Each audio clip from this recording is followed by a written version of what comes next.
శయ్యాదాన మహాత్యం. యుగాన్ని బట్టి యుగధర్మాలు మారినట్లే జీవులకు సంసార జలనిధిని దాటడానికి ఉపాయాలు మారుతూ ఉంటాయి. సత్యయుగంలో తపస్సు, త్రేతాయుగంలో జ్ఞానం, ద్వాపర యుగంలో యజ్ఞ యాగాదులు, కలిలో నామ సంకీర్తనం, దానాలు జీవులకు తరుణోపాయాలని చెప్పబడ్డాయి. శ్రాద్ధ కర్మకు ఉద్దేశించిన దానాలలో శయ్యాదానం కూడా ఒకటి. ఉత్తరాదిన ఈ శయ్యాదానం గొప్ప దానంగా చెప్పబడింది.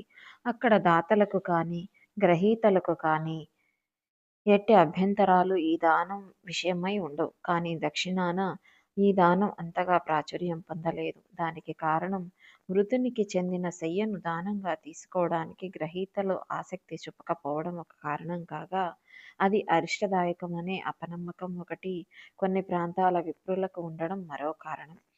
ఉత్తరాదిన ఇది ప్రాచుర్యంలోకి రావడానికి ముఖ్య కారణం కేవలం మృతుని శయ్య మాత్రమే కాక, అతడికి సంబంధించిన అనగా ఇష్టంగా వాడిన ఇతరములైన వస్తువులన్నీ కూడా దానంగా ఇవ్వడమే. వాటిలో సువర్ణ, రత్న, ఖచిత, మణిమాణిక్యాది వెలలేని వస్తువులు ఉండవచ్చు. దాన విధి ప్రకారం అవి దాన వస్తువులుగా ఇచ్చివేయాలి. పైగా శయ్య దాన విధి అని ప్రత్యేకంగా చెప్పబడిన పద్ధతి ప్రకారం సుందరమైనది, గట్టి కర్రతో లోహంతో చేసినది, బంగారు గొలుసులు, ఏనుగు దంతాల చేత అలంకరించబడినది అయి ఉండాలి. శక్తి వంచన పనికిరాదు, లోభత్వం ప్రదర్శించరాదు. ఈ మంచం పైన స్వర్ణలక్ష్మీ నారాయణ ప్రతి ఉండాలి. బంగారు, వెండి చెంబు, దీనిలో నెయ్యి తప్పక ఉండాలి. దీపం, అద్దం, ఛత్రం, పాదుకలు, ఆసనం, పాత్రలు, సప్తధాన్యాలు, కుంకుమ, అగరు, చందనం, కర్పూరం, పంచరంగుల చాందినీ శయ్యతో పాటు దుప్పటి, పరుపు, దిండ్లు కొత్తవి జతపరిచి బ్రాహ్మణునికి దానంగా ఇవ్వాలి. బాగా ధనవంతులు ఒక గృహాన్ని గృహోపకరణాలతోనూ సమకూర్చి ఇప్పుడు చెప్పిన శయ్యను అన్ని వస్తువులతోనూ చేర్చి బ్రాహ్మణ దంపతులను పూజించి పంచఫలములు, పుష్పాక్షతలు, పంచరత్నములు సమర్పిస్తూ దానం చేస్తారు. చేయగలిగితే శయ్యాదానానికి ఇంత విధి ఉన్నది. దీనితో పాటు మృతుడు ఉపయోగించిన శయ్యను, వస్తువులను కూడా దానం చేసి వేయడం దీనిలో ముఖ్యాంశం.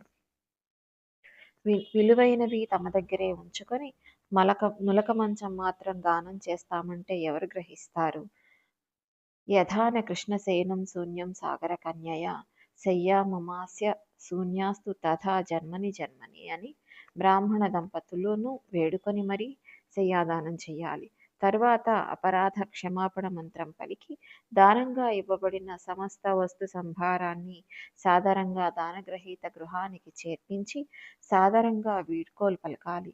ఇంతవరకు చెప్పబడినది మృతుడు పురుషుడైనచో అదే స్త్రీ అయితే శయ్య మీద ఆ స్త్రీ పోలికలతో ఉన్న సువర్ణ ప్రతిమను యథాశక్తి చేయించి ఆమె ధరించిన వస్త్రాలు, ఆభరణాలు, ఇష్టంగా వాడిన వస్తువులు అన్నీ ఉంచాలి.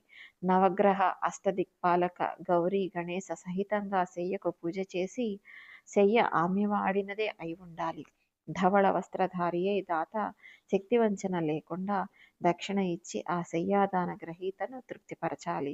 శివదేవునికి నమస్కారం చేస్తూ దానం ఇచ్చేటప్పుడు ఇలా పలకాలి. ప్రేతస్య ప్రతిమా హ్యేష సర్వోపకరణైర్యుత సర్వరత్న సమాయుక్త తవ విప్ర నివేదిత ఆత్మా శంభు శివ గౌరీ శక్రః సురగణైః సహ తస్మాశ్చయ్య ప్రదానేన సైష ఆత్మ ప్రసీదతు. తర్వాత దాత గ్రహీతకు ప్రదక్షిణ నమస్కారాలు ఆచరించాలి. ఇక్కడ గుర్తించవలసిన అంశం గృహం, శయ్య, గోవు ఒక్కొక్కరికి మాత్రమే దానం చేయాలి. సంపద ఉంది కదా అని అనేకులకు దానం ఇవ్వరాదు.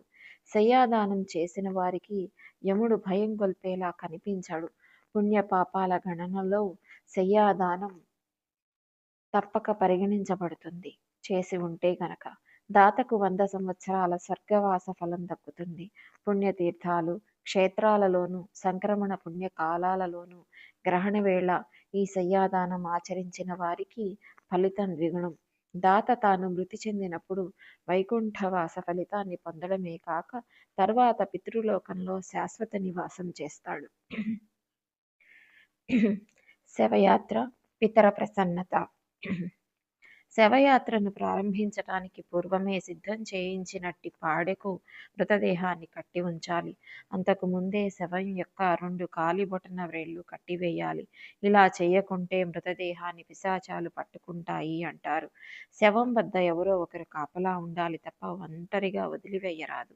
దీర్ఘకాలం శవాన్ని దహనం చేయకుండా ఉంచవలసి వస్తే ఒక వాడ లేదా ఒక వీధిలో ఏ మృతదేహమైనా ఉన్నంత వరకు ఆ ప్రాంత వాసులు అభోజన నియమం పాటించాలి. అలా చేయడం విచారాన్ని వ్యక్తపరచడం అన్నమాట. ఈ కట్టు తప్పి ప్రవర్తిస్తే వారు జలం, అన్నం బదులు రక్తం, మాంసం తిన్నంత పాపం వస్తుంది. అలాగే శవయాత్ర గ్రామ మధ్యకు వచ్చినప్పుడు తాంబూల సేవనం, దంతధావనం, స్త్రీ సంగమం, పిండ ప్రదానం కూడా నిషేధమే. ఇంకా స్నానం, దైవపూజ, జపం, హోమం, తర్పణం ఇవి ఆచరించినా అవి వ్యర్థాలైపోతాయి. పితరులు ప్రసన్నులైతే వారు ఇవ్వగల వరాలు కొన్ని ఉన్నాయి. పుత్రుడు తనకు జరిపిన శ్రాద్ధక్రియకు ఆనందిస్తే ఆ తండ్రి సత్సంతానాన్ని కలిగించగలడు. వారి వంశ పరంపర అవిచ్ఛిన్నంగా కొనసాగుతుంది. శ్రాద్ధకర్త యొక్క తాత కర్తకు గోసంపద వృద్ధి కలిగించగలడు. కొన్ని నిషేధాలు ఇలా చెప్పబడ్డాయి. ధనిష్ట నుంచి రేవతి వరకు గల 5 నక్షత్రాలు ధనిష్ట పంచకం. ఈ నక్షత్రాలలో మృతి చెందడం అశుభమని, శాంతి చేయాలని ధర్మవేత్తలు చెప్పారు. ప్రేత శ్రాద్ధంలో ఆశీర్వాదం, ద్విగుణ, కుశ, అగ్నౌకరణ, ఓంకారం, ఉచ్ఛిష్ట శ్రాద్ధం, వికర పిండదానం, వైశ్వదేవార్చన, స్వధ, పితృశబ్దోచ్చారణ, ఆవాహన, ఉల్ముఖం, ఆసీమాతంగమనం, విసర్జన, ప్రదక్షిణ, తిలహోమం, పూర్ణాహుతి, వైశ్వదేవ బలి ఉండరాదు. తీర్థమరణ మాహాత్యం. ఇహలోక బంధాలైన పుత్ర, ధన, వైభవాదులను స్వయంగా త్యజించి వెనక్కు మరలి రాకుండా ఆమరణాంతం తీర్థయాత్రలు చేయాలని సంకల్పించుకోవడం వల్ల అటువంటి వారికి సప్తర్షి మండలంలో శాశ్వత నివాసమే ఫలితంగా చెప్పబడింది. కొందరికి తీర్థాటన చేస్తూ చాలా రోజులు గడిచినా మృత్యువు కనికరించనప్పుడు ఇంటికి చేరి ప్రాయశ్చిత్తము చేసుకొని శక్త్యానుసారం స్వర్ణ, గో, భూ, గజ, అశ్వదానాలు ఇచ్చి సాధారణ జీవితం గడపవచ్చు. అనశన వ్రతము అని మహత్తరమైన వ్రతం ఒకటి కలదు. కొన్ని రోజులలో తనకు మరణం సంప్రాప్తమవుతుందని గ్రహించుకోగలిగిన జ్ఞానులు కొందరుంటారు. వారు అన్నం, జలం గ్రహించటం మానేసి సదా దైవ చింతనలోనే కాలం గడిపి తనువు చాలిస్తారు. ఇది శ్రేష్టమని చెప్పబడింది. ఈ విధంగా ప్రాణత్యాగం చేసిన వారికి ఎన్ని రోజుల పాటు ఆ వ్యక్తి నిరాహారంగా జీవిస్తే సంపూర్ణంగా అన్ని యజ్ఞాలను చేసిన ఫలితం దక్కుతుంది. కొందరు దీర్ఘరోగులు ఈ వ్రతాన్ని ఎన్నుకొని తనువు చాలించాలని చూస్తారు. రోగ బాధ పడలేక చేసే ఇలాంటి వ్రతం ఫలితాన్ని ఇవ్వదు. ఔషధ స్వీకారం తప్పక చేసి చివరి వరకు తీసుకోగలిగినంతే ఆహారం గ్రహించాలి. అయితే భగవన్నామ స్మరణం ఒక్కటి వారిని నా దరికి చేర్చగలదు. ఉత్తమ జన్మనైనా కలుగుతుంది అతడి పాపపుణ్యాలను బట్టి.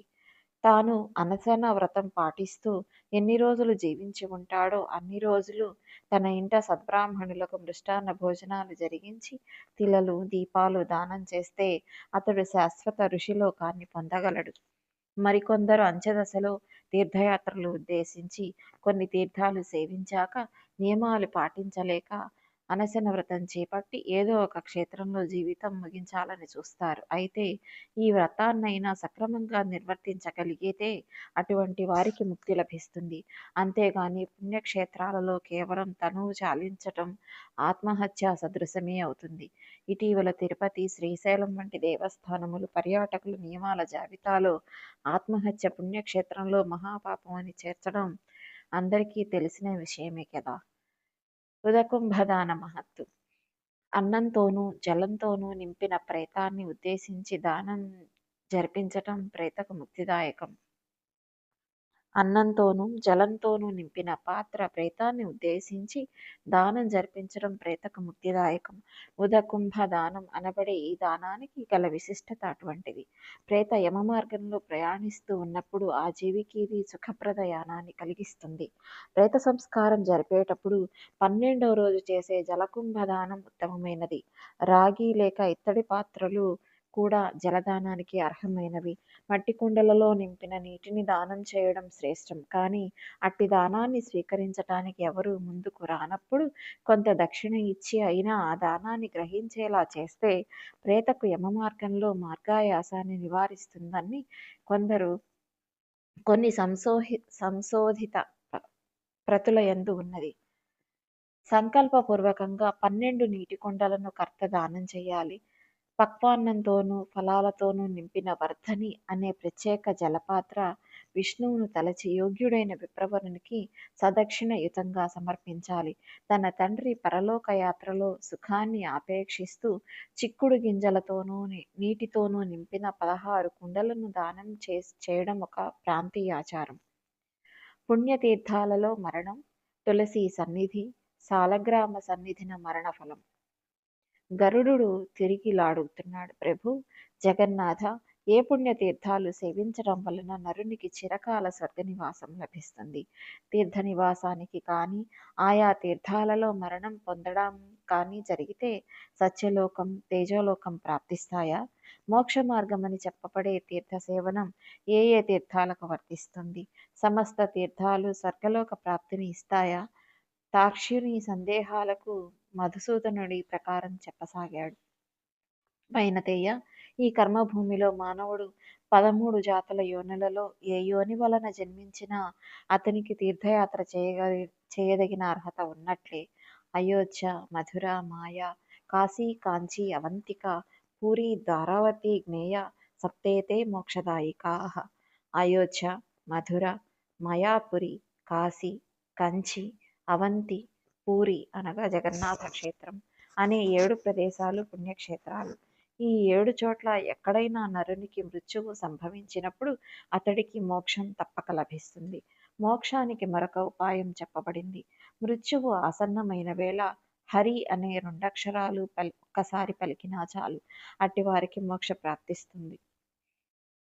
ప్రాప్తిస్తుంది. ఇక కృష్ణ శబ్దాన్ని నిరంతరం ఉచ్చరించే వారి సంగతి చెప్పనేలా. మృతో విష్ణుపురం యాతి న పునర్జాయతే క్షితౌ సకృదుశ్చరితం ఏన హరిరిత్యక్షరద్వయం. బద్ధః పరికరస్తేన మోక్షాయ గమనం ప్రతి కృష్ణ కృష్ణేతి కృష్ణేతి యో మాం స్మరతి నిత్యసః. జలం భిత్వా యథా పద్మం నరకాదుద్ధరామ్యహం. సాలగ్రామశిలా యత్ర యత్ర ద్వారవతీ సితా ఉభయోః సంగమో యత్ర ముక్తిస్తత్ర న సంశయః. సాలగ్రామశిలా యత్ర పాపదోష క్షయావహా తత్సన్నిధాన మరణాన్ముక్తిర్జంతోః సునిశ్చితా. ప్రతిరోజు కనీసం నన్ను 3 సార్లు కృష్ణ కృష్ణ కృష్ణ అంటూ తలుచుకున్న వారినైనా నీటిలో నుంచి కమలాన్ని పైకి తీసినట్లుగా నేనే స్వయంగా అటువంటి నామజప పరుల్ని నరకం నుంచి బయటపడేస్తాను. సాలగ్రామ శిల వద్ద కానీ ద్వారావతి శిల వద్ద కానీ రెండూ కలిసి ఉన్న చోట కానీ ఏ నరునికి మరణం ప్రాప్తించినా కేవలం వాటి ప్రభావం చేతనే అక్కడున్న మనుజునికి మోక్ష ప్రాప్తి. వాటి సన్నిధానం అంటే సాక్షాత్తు నా సన్నిధే. ఖగపతి, తులసికి గల పాతివ్రత్యం గాని పతివ్రత గాని ఏ ఇతర వృక్షజాతికి లేదు. తులసిని నాటినా, పెంచినా, స్పర్శించిన, గుణగాన కీర్తన చేసిన అటువంటి నరునికి గత జన్మలలో చేసినట్టి పాపాలు కూడా అంతరించిపోతాయి. లోకంలో జనులు రాళ్లలోనో కర్రలోనో దేవతలుంటారు అనుకుంటారు కానీ దైవ నివాసం జన హృదయాలలోనే అనే సత్యాన్ని వారు గ్రహించరు. మనిషి యొక్క భావనలో ఉండే దైవమే అతడు దైవానికి ప్రతీకగా నిలబెట్టిన శిలలో కానీ కట్టెలో కానీ ఆరోపించబడి అతడు చేసే పూజలను ఆ దైవం అందుకుంటుంది. మత్స్యకారులు నిత్యం తమ భుక్తి కోసం వృత్తిరీత్యా గంగా, నర్మదాది పుణ్యనదులను దర్శిస్తూనే ఉంటారు. కేవలం దర్శన మాత్రాన పుణ్యం లభిస్తుందని చెప్పడంలో అంతరార్థం ఇది కాదు. భావనకు ఇక్కడ అత్యంత ప్రాధాన్యం ఇవ్వబడింది. కేవలం భుక్తి కోసం చేసే దర్శనం భక్తి క్రిందకు రాదు. పుణ్య సముపార్జన కోసం దర్శించాలనే మనోభావన బలీయంగా ఉండాలి. అట్లా భావించి దర్శించే వారికే పుణ్యతీర్థాలలో దర్శన ఫలితం దక్కేది. స్నానం విషయంలోనూ ఇదే భావన వర్తిస్తుంది. నిర్భావంగా తిరిగే జలాంతర్గత జీవులన్నిటికీ స్నాన ఫలితం దక్కుతుందా?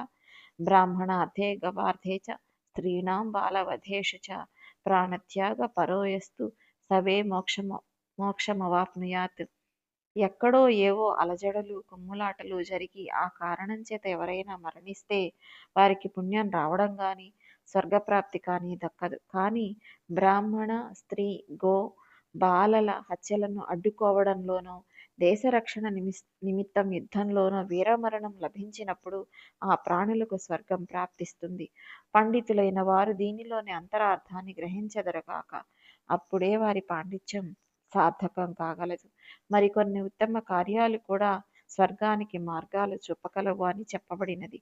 నిరాహార వ్రతం, బ్రాహ్మణులకు దానం చేయడం, తీర్థస్థలాలలో మృతి చెందడం, ఉత్తమ కార్య సాధనలో ప్రాణాలు కోల్పోవడం, గోశాలలో గోవులకు సమీపంగా ప్రాణాన్ని విడవడం మోక్షదాయకం.